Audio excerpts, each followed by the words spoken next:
Sabihin natin, are you revived? Are you revived? Manukot ang mga tanungan para hindi revived. Sabihin sa katabi natin, are we revived? Are we revived? Malalaman mo ang revived kasi pagka may na-receive na message sa family, kahit parang dead end yan, may pag-asa siya. Iba ang sagot niya, sige lang te, control ni Lord yan. Ganun ang sagot niya, revive yun. Pero pag hindi yan revive, ano ba naman yan? Walang katapusan, ano ba yan? Simba pa naman ako ng simba para walang nangyayari sa buhay ko. Kailangan i-revive yung ganun. Amen. Revive sa katabi natin. Amen? Revive tayo. So, sustaining revive. Sino dito gusto? Sa lahat ng panahon, revive siya. Sa lahat ng panahon, revive siya. Pag-pray natin to. Let's pray natin. Father, thank you very much sa final topic sa series ng revival. We will end today. And we will receive another one in the days to come. If you will, na may day pang darating. Kinukomit namin sa inyo ang pag-aaral na ito, Ama. Kami naniniwala na tuwing tinuturuan mo kami, ang word mo ay very powerful. Ang buhay namin ay yung babaguhin. Dahil sa salita mo, nakapaloob dyan yung faith. At nakapaloob sa salita mo yung kakayanan para gawin. Kasi hindi ka pwedeng mag-utos na hindi mo kami tutulungan. Commit to everything as we go on now, God, in this study of your holy word. Thank you, Lord, for the answers to our prayers now. In Jesus' name we pray! Amen! Bigyan na malakas sa palakpak si Lord. Bago kasi ang Saturday ng pinaka-final na makikinig ng topic. Dati kayo yung una. Napansin nyo? Yes. Kayo na yung pinaka-last. Ang ganda lang. So mga kapatid, revival ay powerful move ng Diyos. Alam mo may revival kasi ang mga tao masasaya lahat. Amen. Maligaya. Amen. Pag tinignan mo, parang walang mga problema ang mga tao dito. Yes. Sabihin may revival kasi impossible yan, pero yan ay powerful move ni Lord na kaya niyang gawin. Amen. May nakita ba kayo sa buhay niyo na dati, mas parati kang problematic? Ngayon parang yung problema, nandyan lang, pero alam mong God will make a way. Amen. So, yung mind mo na bago, may revival na nangyari. Yan ay galaw ng Diyos. Si Lord talagang kumilos. At ang resulta actually ng grabbing move ni Lord na revival, ang resulta ay spiritual awakening. Kaya spiritual ay ikaw excited. Ikaw ay, I'm alive, Lord, awake, enthusiastic. I'm alive, Lord, awake, enthusiastic. Active ka. Amen, amen. Pag sinabi ni Amo sa'yo na, Auntie, we have visitors on Saturday. Sabihin na pati pag uwi mo mamaya, may instruction na si Amo na, on next Saturday, we have visitors. So, Auntie, I'm so sorry, I cannot give you your Saturday. I give you another holiday, Friday. Amen. Pero alam mo, revive ka kasi sabihin mo, mamantay lang mamantay. How many visitors do we have? Amen?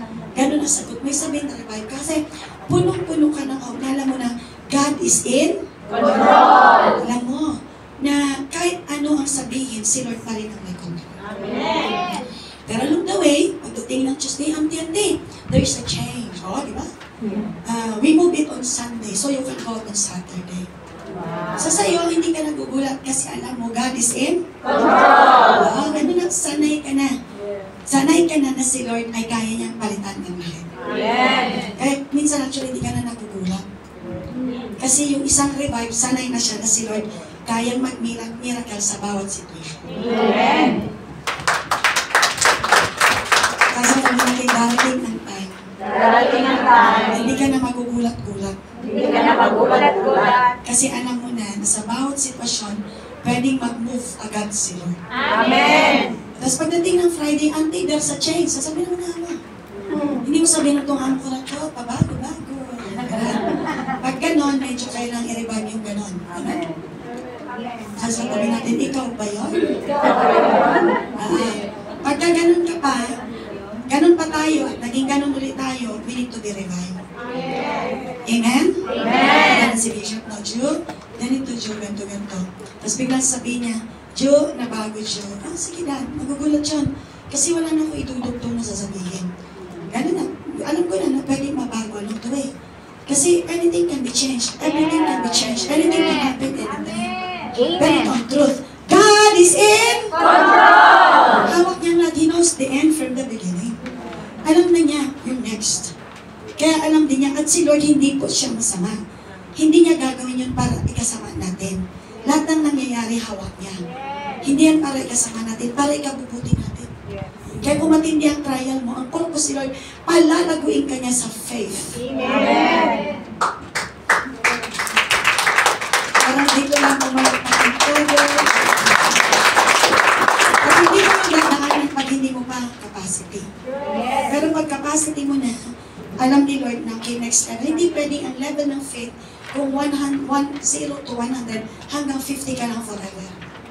Iangat ka niya para paratingin niya yung faith mo to 100. Amen. Amen. Sino dito ang gusto ang faith niya kay Lord umangat ng umangat? Amen. At pag umangat ng umangat dyan, ikaw ay isang eagle Christian. You go to the heights. And when you're on the heights, you know already the forest, where is the beginning and where is the end. Amen. You know kung saan gumagapang ang snake kasi nasa taas ka. Hindi ka niya pwedeng matuklaw, kitang-kita mo siya. Pero bago nakangat ang eagle sa mataas, dumaan yan sa maraming bagyo. Kasi ang bagyo, mga kapatid, ay sasabayan lang niya. Pag may hangin na malakas, ibubukan niya yung pakpak niya at sasabayan niya, mag-glide na siya. Hindi siya napapagod. Hindi yan nag-struggle, sasabayan lang niya. Kaya pag may trial, sabayan mo lang. Amen. Huwag mong kalabanin. Amen. Maniwala ka na dadaling ka ni Lord sa next level of faith. Amen. At pag narating yung next level ng faith, lahat ng kausap mong patay mabubuhay. Amen. Yes. Yung mga taong masasama, hindi ka naapektuhan. Amen. Pag ang faith mo umangat, ang bawat tingin mo sa taong masama, tutulungan mong ma-revive para maglingkod sa Diyos. Amen. Okay, para sa kanila. Hindi mo yan sisirahin. Pag ang faith mo mababa, lahat ng masama sisirahin mo. Lahat ng masasamang ugali sisirahin mo. Pero pag ang faith mo umangat, lahat ng masama ugali, tutulungan mo maging very God. Amen. Sino gusto ng ganon? Amen. Yun po ang tawag doon ay na-revive. Sino dito ang na-revive? Amen. At gagamitin siya ni Lord para mang-revive. Amen. Sa katabi natin, may trabaho kaday. Amen. At ang resulta, alam niyo po, alam mo may revival, kasi yung mga walang gana mag-church, nagtatakbuhan para umaten. Amen. Hindi para palabas, kundi papunta sa church. Yes. Pagka tumatakbo, ay 7:30 start ng devotional siya, di pala tumatakbo na siya. Gusto niyang eksaktong bukas ng church, hindi siya, minsan sarado pang church, nandito siya. Sabihin, may revival yun. Pero kung 7:30 na wala pa akong kasama, ay sus, patay lahat. Kailangan i-awaken sila, mga tulog sila. Darating sila, nasa prayer time na lang. Amen? Wala sila sa umpisa. Ibig sabihin, mga patay sila. Mga inaantok sila sa pelikula. Sabi sa katabi natin, bato-bato sa langit. Nabukulan na ang natamaan. Nabukulan na talaga. Alam mo yun, na kapag parang basta makarating lang ako, talagang you need to be awakened. Inaantok ka, mayroong tinatawag na antok spirit. Amen? Wala kang gana. Amen? Amen. So, kailangan kang i-revive. At alam mo may revival kasi yung mga sakit, ang mga sakit ay nagsisigaling. Amen. Ano revival? Mga kwentuhan natin, di ba? Meron pa ako narinig nung Monday. Sabi ko, alam nyo, may revival sa church. Yan ang tanong na napakarami sa atin. How come? That you can bring people to Israel in a row 10 times since 2010 until 2019. You were able to bring people to Israel. What's your secret? What's the secret? Why? Are your members rich? OFW, majority. But how come you can bring people? Kasi may friend ako na nag-organize ng trip to Israel. Bukas ng trip nila, tawag ng tawag sa akin. Sabi ko, na nangyari? Pastora Julie, tulungan mo ako kasi nagsi-atras yung isa sa ama ko. So, ibig sabihin niyo, umatras kasi ginona yung hotel sa Israel, siya lang ang magbabayad. Kaya napakahirap mag-organize ng trip. Kasi pag nag-atras ang lahat kayo, last minute, kami ang sasagot. Pero never yan na nangyari sa church. Kasi ang church ay revival. Amen. Ang church ay revival. To God be Glory. Nung last na, when was that? We went to Joy Fullerton Hotel. June 11, na nag-celebrate ng Israel ng 77 years ng kanyang pagiging bansa. 1948, 2077 years old siya. Ng Hong Kong na mga Israeli nag-celebrate din sa Fullerton Hotel dyan sa Aberdeen, malapit sa Ocean Park. May nakakatuwa kasi, alam nyo, ilan ang kaming Pilipino, pero nakakatuwa. Para siguro isang Pilipino din ng pastor, maraming nakikipag-usap sa akin.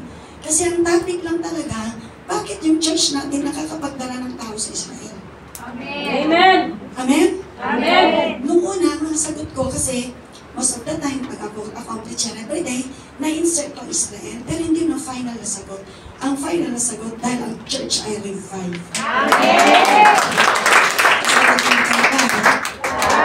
Kasi kung dito revive, ganito siya. Pagka, umatras si Amo. Naku, di siya, mag-atras na to, bang na to. Ang laki ng problema ni Desha. Are you with me? Sa tulong ni Lord, hindi siya nakiisip. Kasi pagdating at final payment, fully paid lang. Amen. Kasi pag sinabi nung isa night, sabi ni Amo, hindi po ako matutuloy. Ganun ba na? So hanapan kita ng replacement mo na, hindi ko kaya. Hindi kaya ni Amo ko papuntahin kasi kailangan pala ako. Alam niyo ang gagawin ko kasi walang revival kung wala ang presence ni Lord. Amen. Amen. Pag nandun ka sa presence ni Lord dahil nagpipray ka, nag-worship ka, nag-meditate ka ng Bible, namumuhay ka ng malinis, naririnig mo si Lord sa gabay niya. Amen. Pero pag inaantok ka, ang galing ng turo dito, spiritual, hindi ka awaken, wala kang naintindihan sa preaching. Kasi hindi ka revive. Ano daw sabi? Wala kang naintindihan. Kaya nagsisilago na yung iba, siya ano daw? Ganun pa rin. May spiritual lethargy antok. Pero pag revive yan, di pa natatapos yung sinasabi ng preacher, narinig na niya isusunod, active siya. Amen. Pag-pray ko ganun, Lord, kasi hindi pwedeng mabawasan. I tell you, pag nabawasan yung binok namin, ang presyo ng babayaran ng bawat isang mababago. Yes. Amen. May ikaw sa uba ko. Amen. Pero sa tulong ni Lord, hindi nabawasan, lalo pang nadadagdagan. Amen. Amen? Amen. Amen? Amen. Pag-pray kong ganun, Lord, sino ang gusto mong i-replace?